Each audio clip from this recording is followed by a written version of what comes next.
자, 여러분, 이 땅을 살아가는 성도들을 천국 노마드라고 부르기도 하죠. 이 천국 유목민이라는 뜻입니다. 성경 말씀에도요, 사랑하는 자들아 거류민과 나그네 같은 너희를 권한다. 그러니까 우리의 정체성이 이 세상, 이 땅에서 영주권을 얻으려고 너무 애쓰지 않는다는 거예요. 물론 그렇다고 불성실하게 살아가느냐, 그건 아닙니다. 누구보다도 열심히 살아가죠. 그러나 우리는 하늘 본향을 찾는 나그네로서의 우리의 본디 정체성 또한 있기 때문에 어떤 것에도 크게 연연하지 않고 유유히 이 믿음의 길을 걸어간다는 거죠. 이게 바로 천국 순례자의 삶이 되는 줄 믿습니다. 자, 우리는 11월 첫 주일 맞이하면서 11월이 여러분 모두에게 감사로 꽉 차오르는 달이 되기를 축복합니다. 그래서 이 현수막도 조금 일찍 붙였어요. 11월 달 하면 절기상 추수감사주일이 사실 우리 앞에 있는데, 추수감사주일이라 하면 옛날에 농경사회에서는 한 해 소작의 결과들을 가지고 하나님 앞에 영광을 돌렸던 것이라면, 현대 그리스도인들에게는 한 해간의 삶을 되돌아보면서 주님이 내게 주신 은혜를 감사함으로 고백하고 또 그 예물에 담아 주님께 영광을 돌리는 그러한 절기로서 우리에게 아주 뜻깊고 소중한 절기인데요, 이 추수감사주일을 기준하여 11월 한 달이 2019년 지나온 날들을 여러 가지 각도에서 볼 수 있어요. 슬프다면 슬프고 힘들다면 힘들겠지만 감사로 헤아려 보세요. 그러면 하루 이틀 사흘 나흘 하나님께서 내게 주신 감사가 이만저만 아니다 하는 걸 깨닫게 될 줄 믿습니다. 우리는 올 한 해를 그런 외침으로 달려왔죠. 복음이 이끄는 교회, 복음이 이끄는 인생. 저는 우리 교회의 정체성을 늘 확인할 때는 언제나 1901년 언더우드 선교사님의 복음 전도로 시작된 그 성도들의 모임에서부터 우리 교회를 늘 가슴에 품고 있습니다. 그러니까 복음으로 세워진 교회예요. 여러분, 말이 119년이지 위대한 기업도 30년을 넘어가기 힘듭니다. 어디 조직이든지 여러분 100년이 넘어간다는 건 그건 사람의 생각하고는 전혀 다른 방식인 거죠. 근데 하나님께서 우리 구민상목교회를 여기까지 오게 하신 건 사람의 힘이 아니고 오직 하나님의 은혜에 기대어서 우리가 여기까지 온 줄 믿습니다. 우리가 앞으로 새로운 시대를 맞이하고 우리에게 맡겨주신 사명을 감당하는 것 역시도 걱정하실 일이 없어요. 사람의 힘과 능력이 아니라 복음의 능력으로 주님께서 그 일들을 이루실 테니까 말이죠. 그러니까 복음은 우리가 이제 때에 따라서 한 해가 지나가면 슬로건은 바뀔 수 있습니다. 교회의 구호는 바뀔 수 있지만 복음 자체는 한 해의 가리가 아닙니다. 복음은 우리의 삶의 늘 그 중심부에 머물며 사나 죽으나 우리의 마지막 순간까지 우리가 외칠 마지막 한 외침이 있다면 그게 복음이 되어야 할 줄 믿습니다. 그래서 복음의 정체성에 이 중심성을 가지고 우리 구민상목교회가 계속해서 세워진다는 것과 함께 그 우리 교회에 속한 성도님들 한 분 한 분이 이 복음으로 물든 인생을 살아가셔서 하나님께서 우리의 삶을 정말 역동적으로 움직여 가시는 그러한 일들의 여러분이 현장의 주인공들이 되시기를 축복합니다. 이게 바로 순례자의 인생이죠. 말씀드린 것처럼 순례자는 복음으로 출발해서 복음으로 마치는 삶을 삽니다.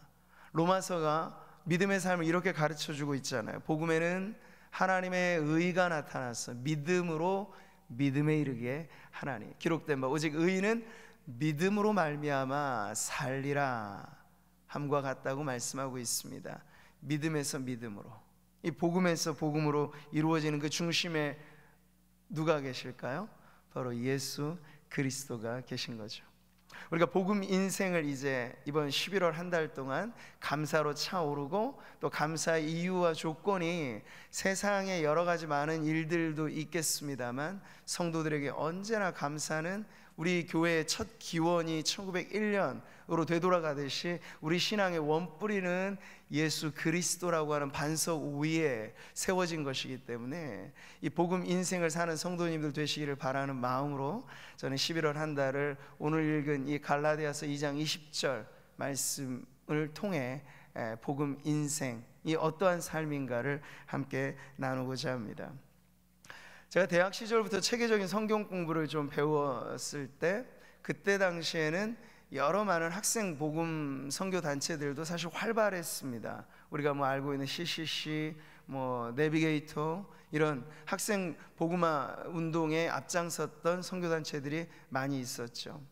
이 내비게이터 선교회는 특별히 성경 공부를 아주 체계적으로 또 단순하지만 강력하게 가르치는 그런 단체였는데, 거기서 만들어낸 성경 암송 구절이 있습니다. 주제별 성경 암송 69절이라고요. 지금도 기독교 서점 가면 구할 수 있는 이 성구 카드집인데, 이게 아주 좋아요. 뭐냐면 69절을 여러분 이 두꺼운 성경 전체를 외우자고 하면 참 어렵겠잖아요. 그런데 여기서 핵심이 될 만한 69절을 뽑아내서 이것만 우리가 조금 암송하고 다녀도 기도하기에 용이하고 또 신앙의 기본 골격을 갖추기에 좋도록 이렇게 엄선한 구절인데요. 그러니까 무질서하게 배열한 것이 아니라 5가지의 큰 핵심 주제를 정하고, 그리고 나서 그 아래 6가지 세부 항목을 붙인 거예요. 그러니까 6 곱하기 5 하면 30이 나오고, 그 세부 항목들마다 해당되는 2구절의 성경 구절을 배치시켜서 69절을 이렇게 암송하도록 한 건데, 그 중에 첫 번째 주제가 바로 새로운 삶이에요. 성도로서, 거듭난 성도로서 살아가는 새로운 삶에 관해서 이제 가르쳐 주는 거고, 거기에 딸려 있는 첫 번째 제목이 바로 오늘 제 설교 제목이기도 한데, 중심 되신 그리스도입니다. 이 중심 되신 그리스도라는 제목에 2구절이 딸려 있겠죠. 그 중 하나가 고린도 후서 5장 17절, 그런즉 누구든지 그리스도 안에 있으면 새로운 피조물이라, 이전 것은 지나갔으니 보라 새 것이 되었도다 하는 이 말씀과 오늘 우리가 읽은 갈라디아서 2장 20절 말씀이 바로 중심 되신 그리스도라고 하는 그 제목의 구절입니다. 자, 갈라디아서 2장 20절은요, 한 구절의 성경으로는 그래도 꽤나 긴 구절이죠. 하지만 정말 성경을 사랑하고 하나님의 말씀을 암송하기 원하는 성도들이라면 이 갈라디아서 2장 20절은 반드시 여러분의 마음속에 새겨져야 될 말씀인 줄 믿습니다. 그런 의미에서 이 4주간의 이 설교의 이 기간 동안에 여러분 설교 시간에만 듣는 게 아니라 길거리를 거니실 때도 그냥 넋놓고 걸어 다니시지 마시고 마음속에 계속해서 말씀을 이렇게 음미하는 거죠. 그럴 때 이 갈라디아서 2장 20절이 이 한 달 여러분의 삶에 아주 영적으로 부요하고 윤택하게 하고 새 힘을 얻게 하는 그런 은혜의 말씀이 될 줄 믿습니다. 우리가 지난 주일 종교개혁 기념주일을 보냈습니다. 11월 달이 이 추수감사 주일로 우리에게 중요한 절기가 있는 달이라면, 사실 특정한 행사를 지난 주일에는 성찬식 관계로 오해도 하지는 못했습니다만, 10월 달의 마지막 주간에는 바로 500년의 역사 그 이전에 있었던, 올해로는 502주년이 되니까요, 이 종교개혁 기념주일이라고 하는 것이 딱 정해져 있어요. 근데 모든 교회들이 다 이걸 기념하지는 않습니다. 로마 가톨릭으로 말하자면 천주교는 이 종교개혁 기념주일을 아마 제일 싫어하는 날이 아닐까 싶습니다. 왜냐하면 여기서부터 이 개혁교회, 우리가 소위 말하는 프로테스탄트 운동이 일어났기 때문이고, 근데 여러분 우리 지역교회로서 구미상모교회가 1901년을 그 시초로 생각한다면, 그보다 더 역사를 우리가 더 파고들면 바로 500년 전에 종교개혁이라고 하는 초대교회로 교회의 모습을 다시 복원하는 그러한 이 교회 회복 운동을 통해서 일어난 것이 바로 이 개신교 운동이라고 하는 거예요. 그래서 지금 우리 구미상모교회의 정식 풀네임의 간판을 여러분이 보시면 대한예수교 장로회라고 하는 우리의 큰 이 지붕이 있죠. 근데 대한예수교 장로회는 또 어디에 속해 있는 거겠습니까? 개신교라고 하는 그 큰 우산 안에 같이 속해 있는 거예요. 그러니까 우리의 뿌리와 역사를 살펴보기에 이 종교개혁 기념주일이라고 하는 건 매우 뜻깊은 날이 아닐 수 없습니다. 더욱이 우리 교회는 어떤 인물도 다 시대의 자식이라는 말을 하잖아요. 우리가 지금 속해 있는 이 시대 환경에 아주 민감하게 영향을 받지 않을 수 없죠. 근데 500년 전으로 시계 태엽을 거슬러서 살펴보면 그 당시의 상황이 왜 어땠길래 개혁이 일어날 수밖에 없었는가 하는 걸 알려줍니다. 근데 아이러니하게도 그 당시는 가장 종교적인 시대였어요. 말하자면 가톨릭이라고 하는 그런 당시의 교회는 세속의 정치와 결탁되고, 그리고 권력과 함께 손을 맞잡아서 교권주의라고 하는 것을 확립해 놓았습니다. 그게 뭐냐면 성경의 권위보다 인간의 권위, 그리고 전통의 권위가 더 우위에 있었던, 버금가게 세워놓았던, 그것이 바로 그 시대의 문제였죠. 여러분은 지금 예배를 아주 편안하게 지금 참여하고 계신 거잖아요. 그런데 당시에 평신도들, 성도들은요, 알아듣지도 못하는, 그들의 언어하고는 사뭇 다른 라틴어라고 하는 이 예전의 말들로 사제가 예배를 집례하다 보니 안전은 있지만 무슨 말인지 몰라서, 그저 성도들은요, 이 가톨릭 교회의 특징하는 것 중에 하나가 스테인드 글라스로 도배가 되어 있는 것인데, 그 주변에 그 하나가 성상을 보여주고 성화를 이렇게 담아놔서 말씀을 통해서 신앙이 성장하는 게 아니라 그런 그림들을 보면서 신앙에 도움을 받도록 하는, 그러니까 매우 사실은 저급하게 우미나 정책이라고 할까, 그렇게 해서 성도들을 길들였던 시절에 문제가 있다는 거죠. 근데 그들을 교육시켰던 성직자들도 고차원적인 교육을 받은 사람들이 아니라 자신들이 하는 말의 의미조차도 모른 채 앵무새처럼 그저 되뇌이는 정도로서의 성직을 수행했으니 일반의 세속의 직업과 성직이 전혀 구별이 안 됐던 시대가 바로 그때였습니다. 그런데도 전체적인 분위기는 그들은 기독교 국가라고 자인했고 곳곳에 모든 것이 기독교적인 분위기였던 시대였습니다. 만약 그것이 참이었고 그것이 진정 바른 분위기였다면 종교개혁은 일어날 필요가 없었겠고 종교개혁 자체가 잘못됐다고 말할 수 있겠죠. 근데 여러분, 그것이 아니었습니다. 가톨릭의 이 부당한 횡포나 비성경적인, 성경을 손에 들고도 오히려 성도들은 성경을 읽지 못했으니까요. 그래서 루터의 가장 큰 공헌 중에 하나는 독일 사람들에게 독일어 성경을 번역시켜 줬다는 거예요. 지금도 마찬가지입니다. 모든 이 선교의 가장 중요한 건 그들의 난고 방언으로 성경이 보급되는 것인데, 성경 번역이 그야말로 선교에 있어서는 너무나 중요한 이 과정이라고 하는 걸 이 종교개혁 자체가 보여주고 있습니다. 이래서 나온 말이 프로테스탄트라는 거예요. 항의한다, 저항한다. 당시의 기득권이었던 종교 지도자들에 대하여 목숨을 한번 내걸고라도 항의한다. 그래서 참된 신앙을 되찾고 교회가 교회되게 하는 초대교회로 돌아가자. 이 종교개혁 운동의 또 하나의 모토였어요. 원전으로 돌아가자. 이 말은 성경으로 돌아가자, 말씀으로 돌아가자, 이런 운동들이 시작되게 된 거죠. 그래서 개혁가들은 5가지 그들의 핵심의 외침을 솔라라고 하는 단어에 붙여서 5가지 슬로건을 외쳤습니다. 여러분, 이거 한번 같이 따라해 보시면 좋겠네요. 같이 한번 읽어보죠. 오직 믿음, 오직 은혜, 오직 성경, 오직 그리스도, 오직 하나님께 영광을. 그러니까 해마다 매 절기가 가지고 있는 의미들은 리마인드하는 거예요. 되새기는 거예요. 새로운 말씀을 전한다라기보단 그 절기가 가지고 있는 의미의 메시지를 한 번 더 다시 복습을 하는 거죠. 근데 종교개혁이 가지고 있는 의미는 바로 이것입니다. 솔라 피데, 오직 믿음, 솔라 그라치아, 오직 은혜, 솔라 스크립투라, 오직 성경, 솔루스 크리스투스, 오직 그리스도, 그리고 마지막 솔리 데오 글로리아, 오직 하나님께 영광. 만약 우리가 이 5가지의 슬로건이 여러분의 신앙의 뼈가 되고 살이 되고 피가 될 수만 있다면, 사실 이 가장 핵심의 이 기반 위에서만 우리의 신앙이 세워진다 하더라도 어지간해선 사실 이러저러한 이단이 공격해와도 흔들리지 않을 수 있는 분명한 골격이 이 5가지 슬로건에 고스란히 다 담겨져 있다고 볼 수 있죠. 이 5가지 중에 뭐가 더 중요하고 뭐가 덜 중요하다, 경중을 논할 수는 없겠습니다만, 이 5가지를 또 하나로 엮어내는 서말의 구슬을 꿰는 줄이 무엇일까 말하면 저는 단연코 오직 그리스도라고 말하고 싶습니다. 왜냐하면 오직 믿음 중요하잖아요. 근데 믿음이라고 하는 것도 이단도 다 하는 말이거든요.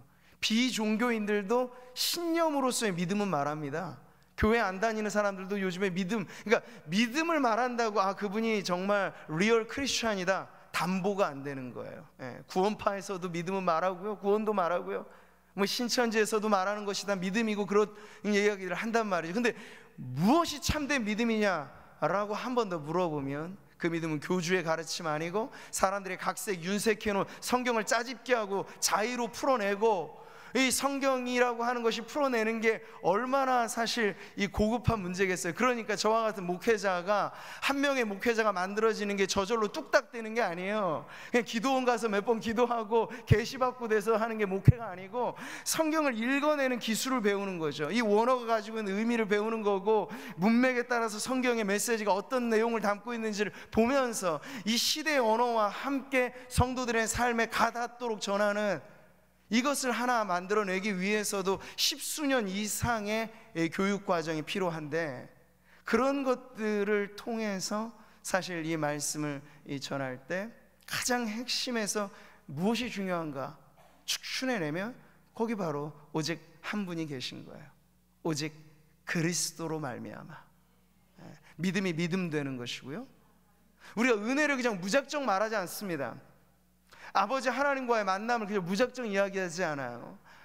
다원화된 세계, 종교마저도 다원주의가 얘기되어지 않아요. 그냥 착하게 살거나 불교든 유교든 어디든 간에 착하게만 살면 어디든 극락이든 좋은 데 가겠지, 이게 다원주의의 모토인데, 예수님 분명히 선언하셨잖아요. 누구든지 나로 말미암지 않고는, 이 나가 예수님이어야 돼요. 교주가 되면 안 되고, 예수님으로 말미암지 않고는 아버지께로 올 자가 없다고 했으니, 종교 다원주의는 첫 시작부터가 잘못된 것이죠. 왜? 예수라고 하는 오직 한 길이 아니고 여러 가지 많은 둘레길을 만들고 여러 가지 많은 샛길들을 만들었는데, 그 길로 가다 보면 천길 양떨어지가 온다는 거예요. 자, 오직 그리스도. 자, 그래서 갈라디아서 2장 16절에는요 개혁자들이 복원해냈던 가장 중요한 교리 하나로 압축하자면 이신칭의라고 말하는 그 구절이 바로 여기에 있는 거예요. 같이 한번 읽어볼까요? 사람이 의롭게 되는 것은 율법의 행위로 말미암음이 아니요 오직 예수 그리스도를 믿음으로 말미암는 줄 알므로 우리도 그리스도 예수를 믿나니 이는 우리가 율법의 행위로서가 아니고 그리스도를 믿음으로써 의롭다 함을 얻으려 함이라. 이 구절을 압축하면 바로 그 교리가 나오는 거예요. 이신득의라고도 하고 이신칭의, 믿음의로서 의롭다 함을 받는다, 바로 이거죠. 갈라디아서는요 사실 읽기가 쉬운 책은 아닙니다. 왜냐하면 바울의 서신 중에서도 아주 논쟁적이고, 그리고 바울의 날선 외침이 고스란히 담겨져 있는 말씀이기 때문인데요, 사도 바울이 왜 이 혹독하리 많지 날카로운 메시지를 편지에 담아서 그들에게 썼는가, 그 배경을 우리가 이해한다면 그 마음을 알 수 있죠. 왜냐하면 사도 바울의 1차 전도 여행 중에 개척되고 설립된 교회가 갈라디아 교회였습니다. 첫 정이라는 게 매우 중요하잖아요. 근데 말하자면 사도 바울의 첫 정이 든 교회가 갈라디아 교회였어요. 근데 문제가 생겼어요. 얼마 지나지 않아서 바울이 눈물 뿌려 열심으로 수고하여 일구어냈던 복음이 세워놓은 교회가 말이죠, 순식간에 다른 복음을 쫓아간다는 이야기가 들려졌기 때문이죠. 그래서 바울은 급하게 다른 복음에 흔들리고 있는 그네들의 중심을 잡아주기 위해서 이 편지를 쓰게 된 건데, 그래서 다른 서신서하고 좀 다르게 이 갈라디아서는요 서신서 고유의 인사, 축복, 감사, 기도 이런 것들이 꽉 차 있는 구조가 아니라 간단하게 앞부분은 마무리하고 본론부터 급하게 6절을 이렇게 시작한다고요. 같이 한번 읽어볼까요?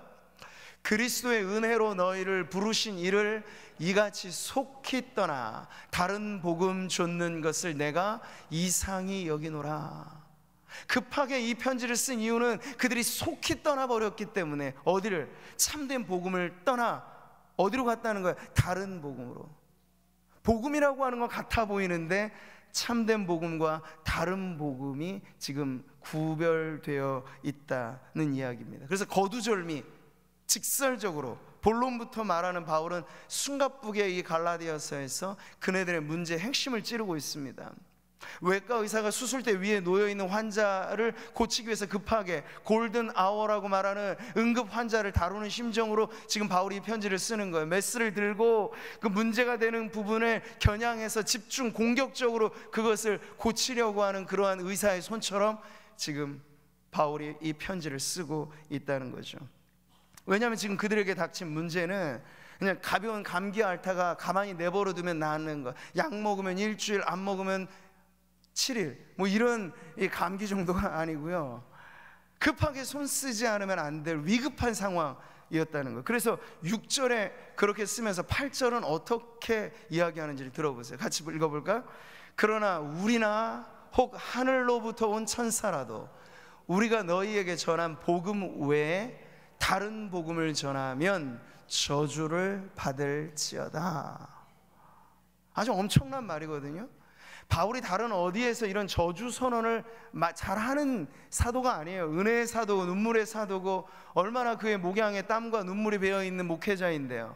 그럼에도 불구하고 바울이 이 말을 꺼냈다라고 하는 건 그 심각성의 문제가 이만저만 아니다라고 하는 걸 알 수 있죠. 그러니까 여러분, 이단의 문제를 우리가 절대로 가볍게 취급할 수 없습니다. 이단이 뭐예요? 다른 복음을 말하는 거예요. 이단이 뭔가요? 그 안에 빠져들어갔을 때 영혼에 더 이상 생명을 알 길 없는 미궁 속에 빠져가는 것이 바로 이단의 발을 딛는다는 것인데, 바울은요 그래서 자신의 사도라고 하는 그룹까지도 이 포함 안에 시켜놓는 거예요. 그거 얼마나 개혁적인 의식에 투철했는가. 그러니까 종교개혁은 사실 사도 바울의 의식과 맞닿아져 있는 것이라고도 할 수 있어요. 왜냐하면 자기 자신조차도 복음의 기준에 판단을 하고 있으니까요. 그러니까 사람이 말씀을 좌우하는 게 아니라 말씀이 우리를 해석하게 만든다라고 하는 점에서 바울은 자신들의 그룹도 이 안에 포함시켜요. 심지어 천사들도 여기 포함시켜요. 그러니까 보이는 사람이거나 보이지 않는 영물로서 천사들 누구를 말하든지 간에 바울이 이미 갈라디아 교회의 초창기에 그들에게 전했던 복음, 예수 복음이죠. 아주 분명한 선명한 복음이죠. 십자가 복음이죠.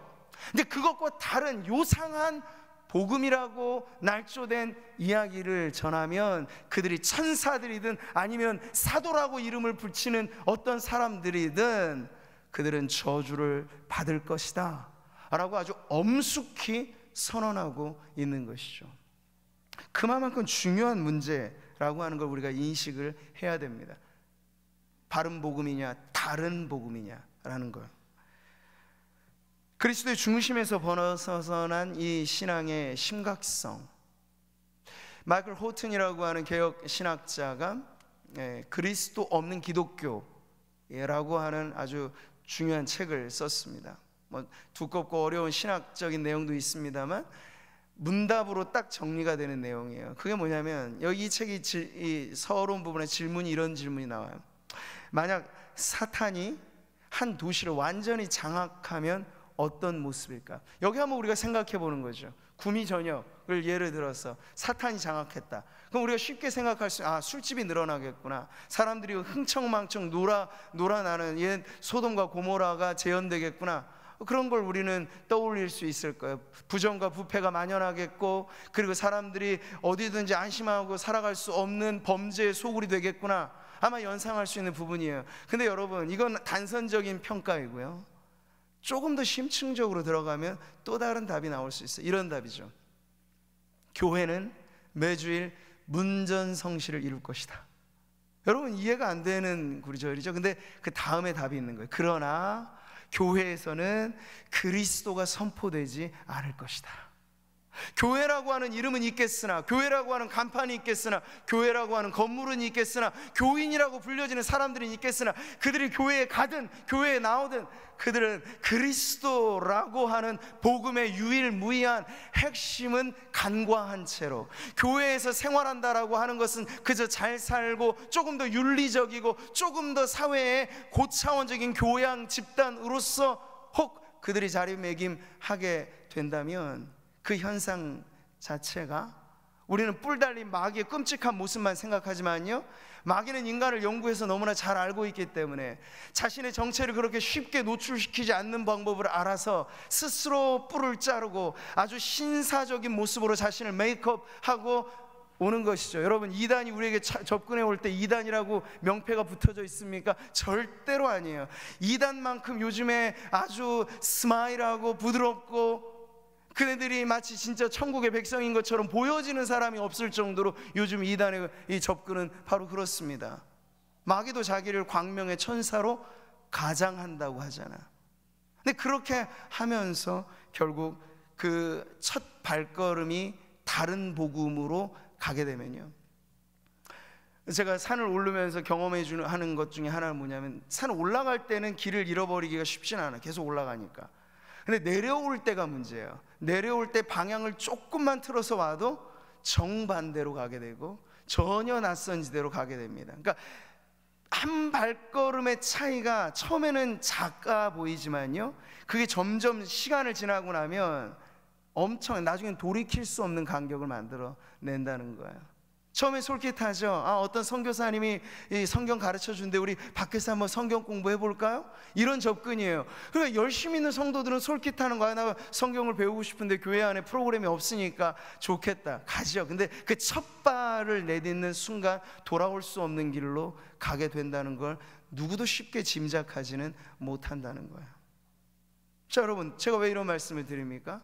종교개혁이 일어났던 그 시대는 가장 기독교적인 모습을 갖고 있었다고 자인할 만한 모든 문화가 기독교의 라벨이 찍혀 있었고, 모든 곳곳에 아름다운 성당의 건물들이 즐비했고, 모든 건축상을 받을 만한 건물이 바로 성당이었단 말이죠. 주류의 문화가 기독교였던 그 시대에, 그러나 진짜 홍수 때 마실 물 구하기가 어렵다는 것처럼 교회는 많았으나 그리스도를 외치는 교회가 없고, 성직자는 많았으나 예수 복음을 올바르게 전해주는 성직자는 없어서 결국 누군가는 자신의 한 목숨을 담보로 분연히 일어나 이 복음의 외침을 통해서 다시 교회를 교회되게, 예배를 예배되게, 복음을 복음되게 해야 하는 그 사명을 하나님께서 걸머지우셔서 종교개혁이 일어날 수밖에 없었다는 이야기죠. 루터가 비텐베르크 대학 교회에 95개조 논제를 내다 붙였을 때 말이죠, 그때 당시는 가톨릭의 만행이 극에 달했던 시대예요. 근데 여러분, 우리가 만약 그 시대 속에 들어가 있었다면 문제의 의식을 과연 얼마나 했을까? 왜냐하면 대부분 성도들은요, 가르쳐 주는 대로 배우거든요. 면죄부를 팔았어요. 면죄부가 뭔지 아세요? 이미 죽은 조상 부모라도 땅그랑 떨어지는 면죄부 그 함에 동전 내가 적선하고 구제하듯이 특별 헌금, 예를 들자면 하면요, 그 즉시로 연옥에 있던 조상이 천당으로 간다, 이런 것을 없던 교리를 만들어내면서 결국 그들이 취하고자 했던 건 뭐냐면, 중지되었던 성 베드로 성당이라고 하는 그들의 건축물의 재정이 딸리니까 그 재정을 확보하기 위해서 면죄부 판매를 강행했다는 거야. 근데 누구 하나 거기에 대해서 이의를 제기하지 않는 거야. 누구 하나. 근데 이 루터가 처음부터 자기가 개혁자가 되려고 결심해서가 아니라 참을 수 없는 그 신앙의 양심이 이건 아니다, 이건 아니잖아 라고 하는 그 내면의 외침, 성령께서 불을 질러 놓으신 그 진리에 사무친 마음에 그가 내걸면서 자기도 모르게 종교개혁의 급변하는 소용돌이 속에 그 중심의 인물이 되어버린 거예요. 자, 여러분, 루터가 작시한 우리가 지금도 부르는 찬송 중에 내 주는 강한 성이요라고 하는 아름다운 찬송이 있죠. 아주 힘있는 찬송이 있는데요, 그 찬송의 한 구절이 이래요. 이 땅의 마귀가 들끓어 우리를 삼키려 하나. 이게 우리의 현실이라는 거예요. 당시나 지금이나. 그러나 진리 복음을 알고 있는 사람은 거기서 주눅들은 겁먹지 않죠. 이렇게 겁내지 말고 섞어라, 진리로 이기리로다. 바로 이런 확신.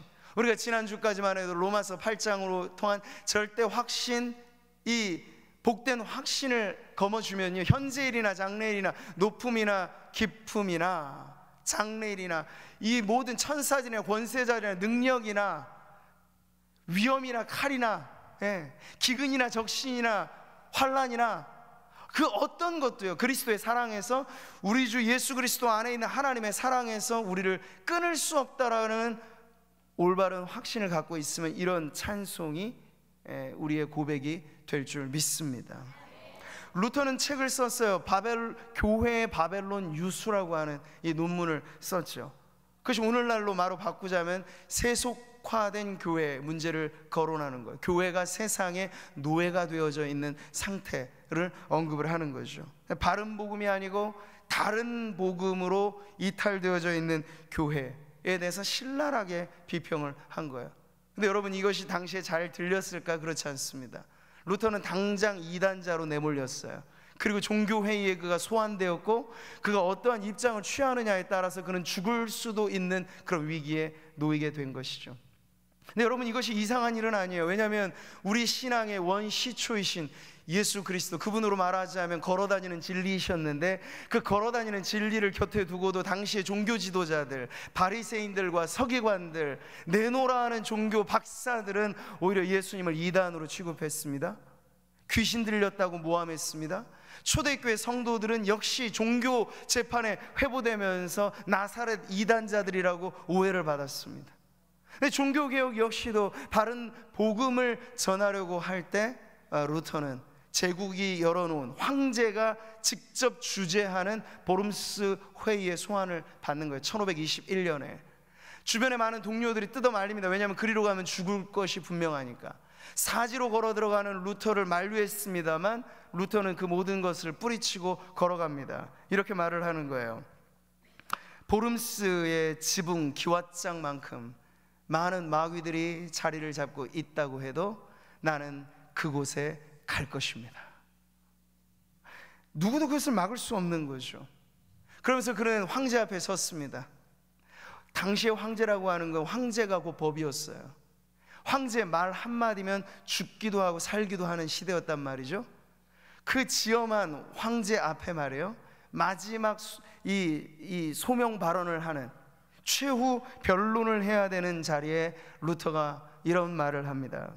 성경의 증거와 이 명백한 이성에 비추어 나의 유죄가 증명되지 않는 이상 나는 교황과 공의회의 권위를 인정하지 않겠습니다. 이게 아주 엄청난 말이에요.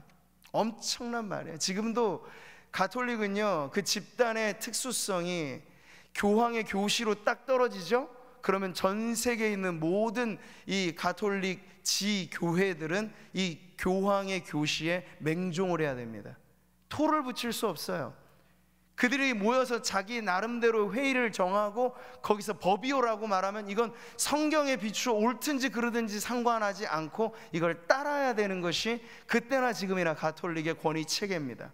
근데 지금 루터가 그 앞에 딱 버티고 서서 나는 교황이 지금 잘못되어 있다고 선언하는 바요 라고 말을 하는 거야. 왜? 사실 이 둘은 오류를 범해왔고, 교황과 공의회라고 하는 것이, 그래서 서로 엇갈린 주장을 펴오기만 하기 때문이라고 그 이유를 밝히면서 마지막 양심 발언을 이렇게 합니다. 내 양심은 하나님의 말씀에 사로잡혀 있습니다. 나는 아무것도 철회할 수 없고 또 그럴 생각도 없습니다. 왜냐하면 양심에 반해서 행동하는 것은 안전하지도 못할 뿐만 아니라 현명한 일도 아니기 때문입니다. 그리고 그는 자신의 최후 변론을 기도로 마칩니다. 오 하나님, 이 몸을 도우소서. 아멘 하고 그 자리에 마지막 변론을 마쳤어요. 하나님의 기막힌 섭리로 루터는 죽을 길에서 다시 구출을 받고, 그가 계속해서 독일어 성경을 번역하면서 종교개혁의 이 책들을 쓰고 동료들과 편지 서신을 주고받으면서 삽시간에 유럽 대륙 전역에 이 개혁의 등불이 켜지는데, 하나님께서 마치 불도저처럼 그것을 확 밀고 가는 그런 저력을 그로 하여금 발휘하게 하셨던 거죠. 사랑하는 성도 여러분, 오늘 우리가 은혜롭게만 사실은 암송하는 갈라디아서 2장 20절은 사실 이 안에 바울의 피눈물이 있는 거예요. 왜냐하면 그가 그토록 사랑했던 교회가 너무나 생각보다 빨리 다른 복음을 쫓고 있는 이 현상을 보면서 근데 이게 어제만의 일일까 생각해보면 아니에요. 오늘날도 저는 한 교회를 담임하고 섬기는 목회자로서 어쩜 저렇게 빨리 성도들의 신앙이 변질할까? 왜 저렇게 신실하게만 보였던 분이 다른 이단에 저렇게 맥없이 넘어지게 되는 걸까? 그걸 보면서 안타까움을 금할 길 없는 마음을 갖게 됩니다. 근데 바울은 얼마나 그 마음이 찢어지겠어요. 그가 개척했고 그가 세워놓았던 교회가 이리도 빨리 다른 복음의 삽시간에 교회 전체가 떠내려가고 있는 그 모습을 보고 있으니 말이죠. 우리는 멀리서 그것을 확인할 필요도 없습니다. 지금 우리가 살아가는 이 세상이 신종 이단, 각종 이단, 이 이단이 끝나면 저 이단이 생기고 아주 다양하게 이단이 판을 치는 세상을 지금 살고 있기 때문입니다. 그러니 그냥 가만히 누구 낯선 사람 만나서 당신 교회 다닙니까? 이런 통성명만으로 그 사람의 신앙이 확인되지 않는 세상을 지금 우리가 살고 있는 거예요.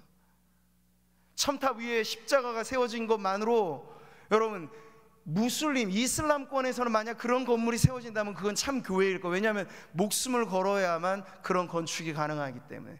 근데 지금 우리가 살고 있는 이 대한민국이라고 하는 이 시대는 달라요. 이단도 대한예수교 장로의 간판을 쓰고 있어요. 이단의 건물의 위에도 십자가는 달려져 있단 말이죠. 그러니 외형과 건물과 형식만으로는 진의 여부를 알 길이 없어요. 심지어 교회 안에도 이단이 버젓이 들어와서 마치 침투시켜서 1년이고 10년이고 거기에 못을 받게 합니다. 그리고 때가 되면 사람들을 끄집어내게 만드는 전략을 구사하고 있으니 언제고 우리는 안팎에서 안심할 길 없는 그러한 세상을 살고 있는데, 중요한 건 뭐냐면 이럴 때 정신 바짝 차리고 바른 복음, 예수 복음.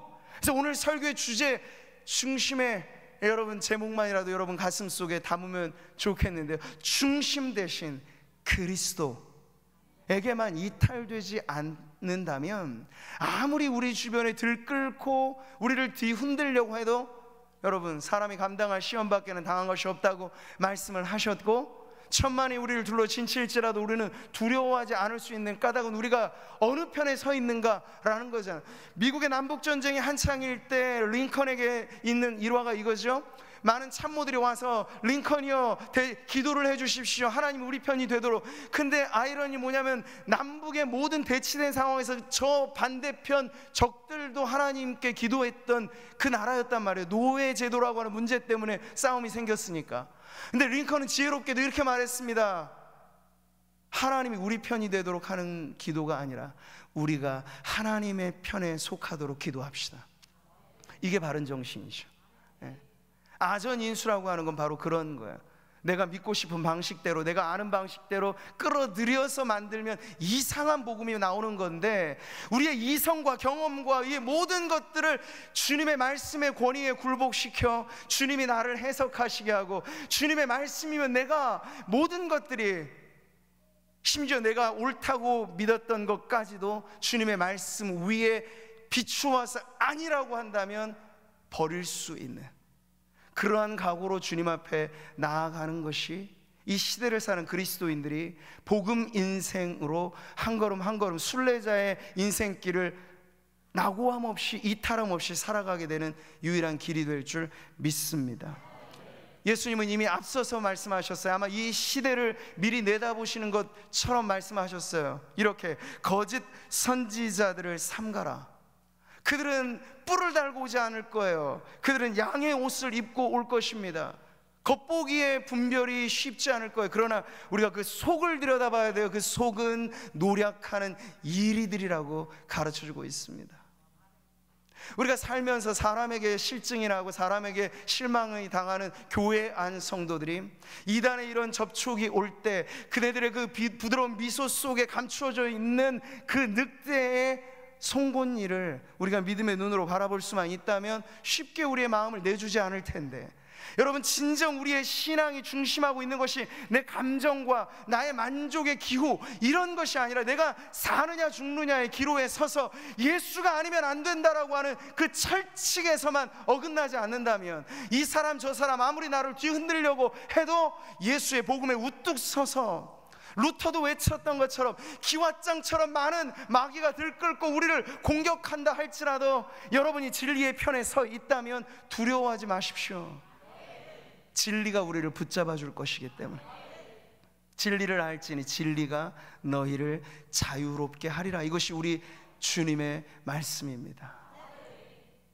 오늘 말씀을 결론하면서 오늘 이 구절을 우리가 계속 살펴볼 때 질문은 아주 명확합니다.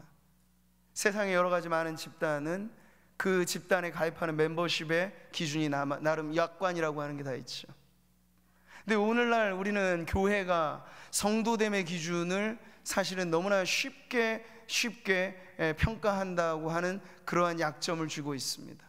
오래 다니기만 하면 우리는 인정을 하고 그분이 진정 예수 믿어 거듭난 성도인지 아닌지에 대한 중요한 기준보다도 나와 안면이 오래 있고 오래도록 친숙하였다라고 하면 우리는 쉽게 인정을 해 줍니다. 그러나 성경의 이 질문이 전곡을 찌르고 이 질문이 우리를 막다른 길목까지 몰고 가도 거기에 답할 수 있는 자라야 바로 참된 성도로서 우리의 믿음이 어디에 내놓아도 손색이 없는 신앙이 될 텐데, 그 질문이 이런 것이에요. 당신의 마음의 중심에 보좌가 있는데 당신의 그 마음의 중심에 있는 보좌에 과연 누가 앉아 있습니까?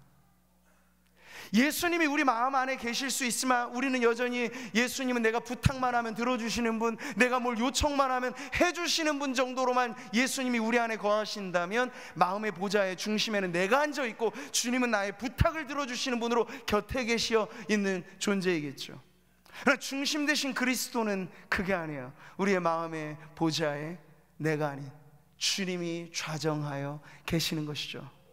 예배가 예배됐다고 말했을 때는 모든 사람의 어떠한 영광도 아닌 우리의 예배 중에 임재하시는 그리스도께서 높임을 받으시는 것이 예배가 예배됨의 핵심인 줄 믿습니다.